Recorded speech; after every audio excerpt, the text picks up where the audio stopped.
यहाँ तो किले चिलेटा भी चली जाए भाई।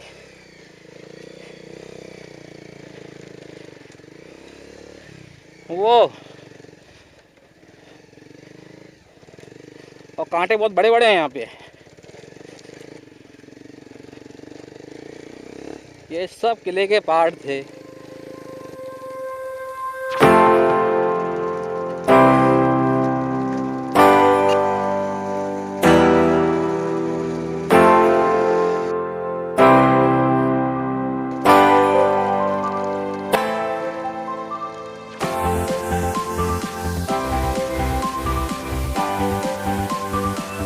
वहाँ जाना है। तो अभी चल रहे हैं हथकांत किला को देखने के लिए।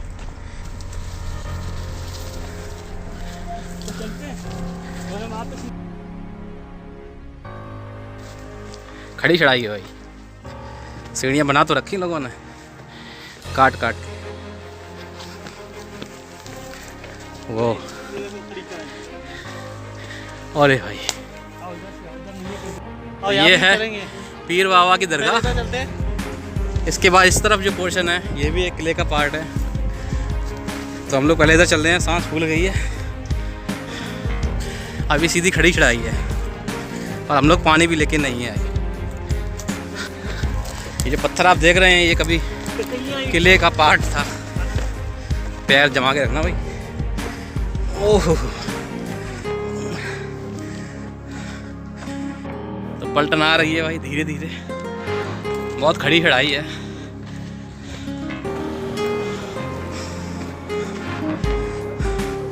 पीछे का नज़ारा जो आप देख रहे हैं, हर तरफ पेड़ और हम पेड़ के अंदर।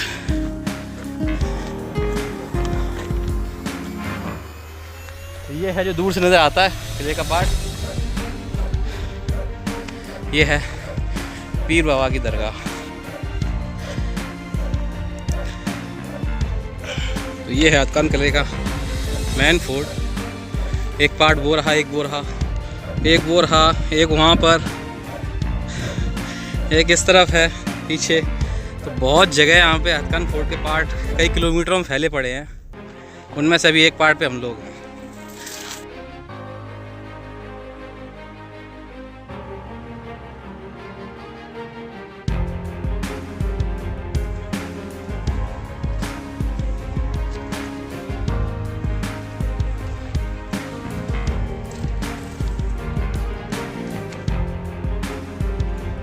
एक बिल्डिंग हो रही है।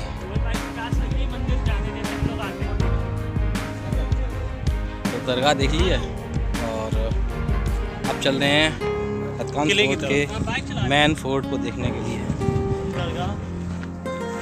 ढलान जो है वो कुछ ऐसी है और हम लोग इतने धीरे धीरे उतर रहे हैं यहाँ से। भाई लैस खुल गया है।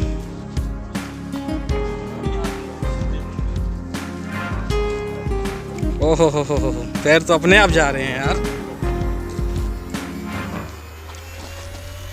तो ये देख रहे हैं आप कितना रिस्की है भाई, जब इतना स्लो उतर रहे हैं हम, क्योंकि इस पे पत्थर हल्की हल्की गिट्टी है और उस गिट्टी की वजह से पैर जमाना बहुत मुश्किल है। तो अब चल रहे हैं हथकांत फोर्ट का दूसरा पार्ट देखने के लिए।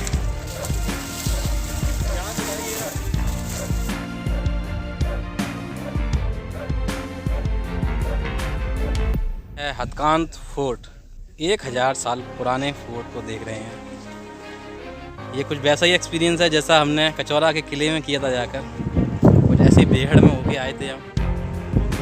और अब इस किले के अंदर चलते हैं।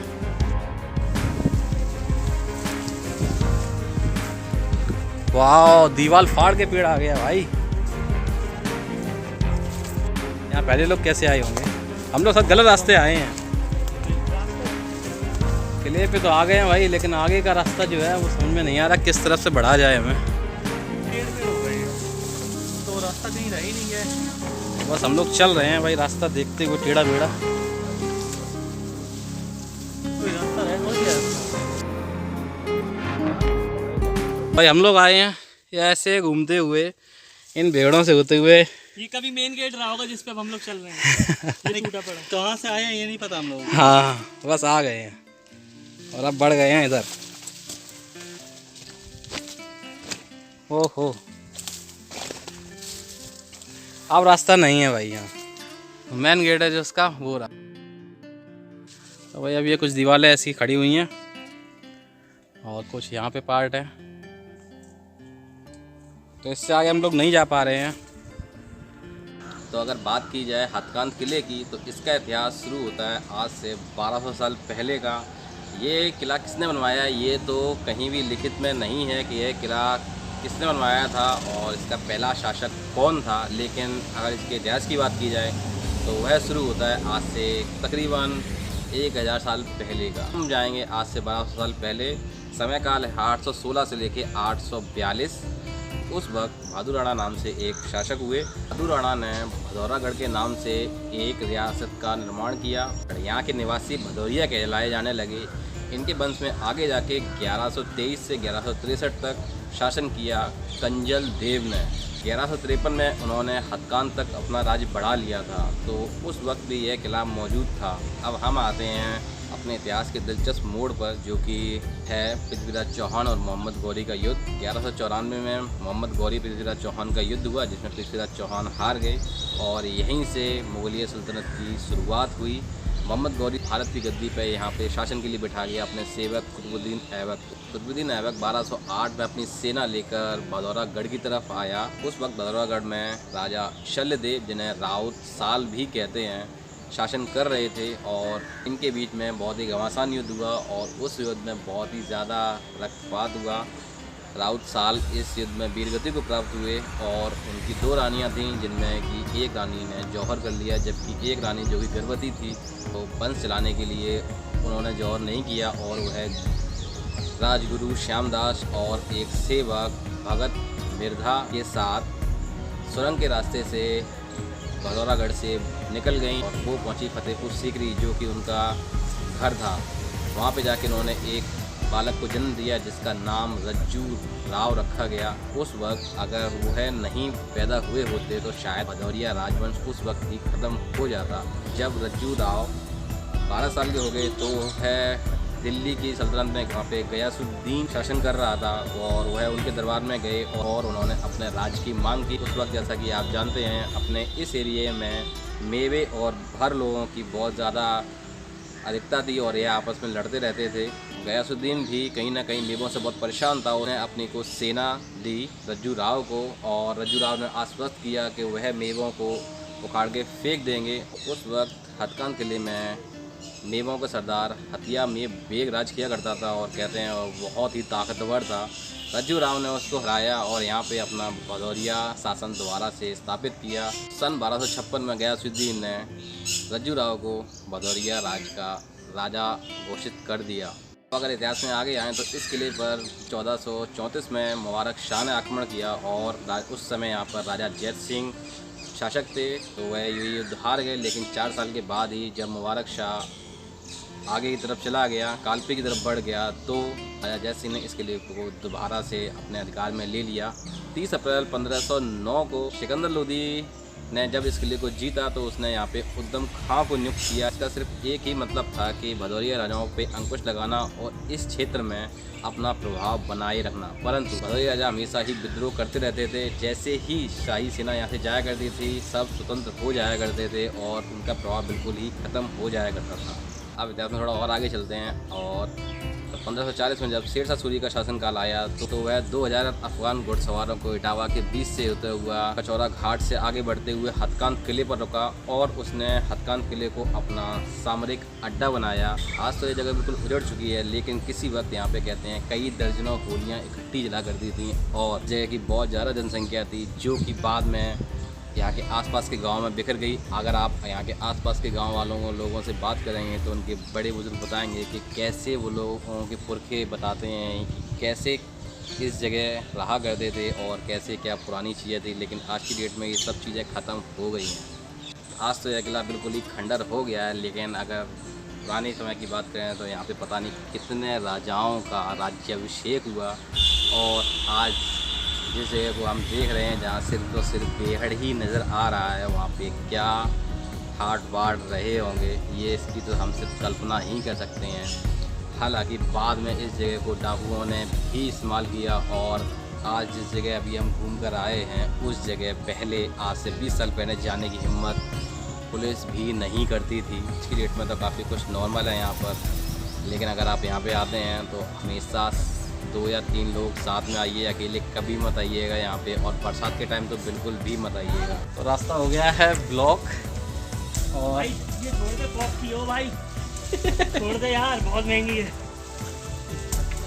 तो बेरियाँ जो है वो पकड़ लेती हैं कपड़ों को, ऐसा लगता है किसी ने पकड़ लिया हो।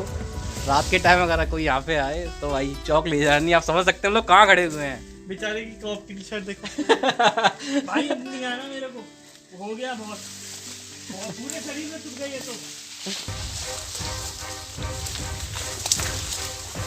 देखो स्टंटबाजी करते हुए मत आओ, रोहित की तरह तो नहीं पहन नहीं तो पाओ। जैसे आ रहे हैं भाई, लग गई 2-3 जगह ब्लीडिंग हो रही है।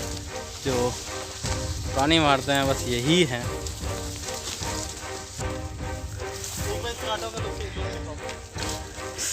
ओहो, कांटे नहीं है, कटाड़े हैं ये तो।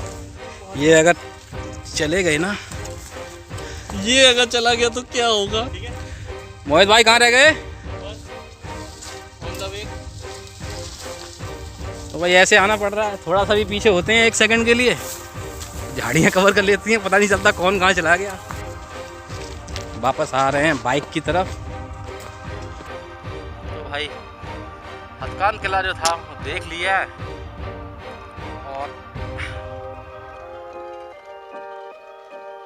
ये किला कई पहाड़ में फैला हुआ है। अब यहाँ पर कैसे घूमा जाए ये बहुत बड़ी समस्या है, क्योंकि रास्ता ही नहीं है जाने का। तो रोहित भाई और मोहित भाई थोड़ा निकल गए आगे मेरे से, हम पहनने में भी थे हेलमेट। तो अगर आप यहाँ पे आते हैं तो भाई 1-2 लोग आइएगा, अकेले बिल्कुल मत आइएगा। यहाँ से कुछ किला ऐसा कुछ नज़र आता ही है, मतलब किले का पार्ट ही है, अब किला कहाँ बचा है। लेकिन आज भी इसमें काफ़ी कुछ है देख रेख के लिए। 1000 साल पुराना किला भाई, ऐतिहासिक है। कभी यहाँ पे कितने लोग रहते होंगे, जिन रास्तों से हम जा रहे हैं यहाँ पे कभी सैनिक खड़े रहते होंगे, और यहाँ पे कुछ लोकल के लोग हैं, देखिए लकड़ी काट के ले जाते हैं। कितना कुछ चेंज है।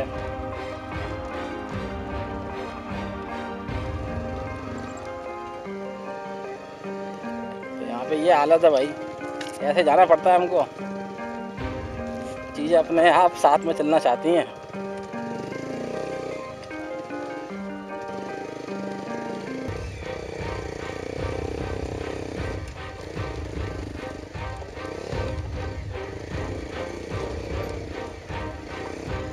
तो भाई चल रहे हैं यहाँ से हम लोग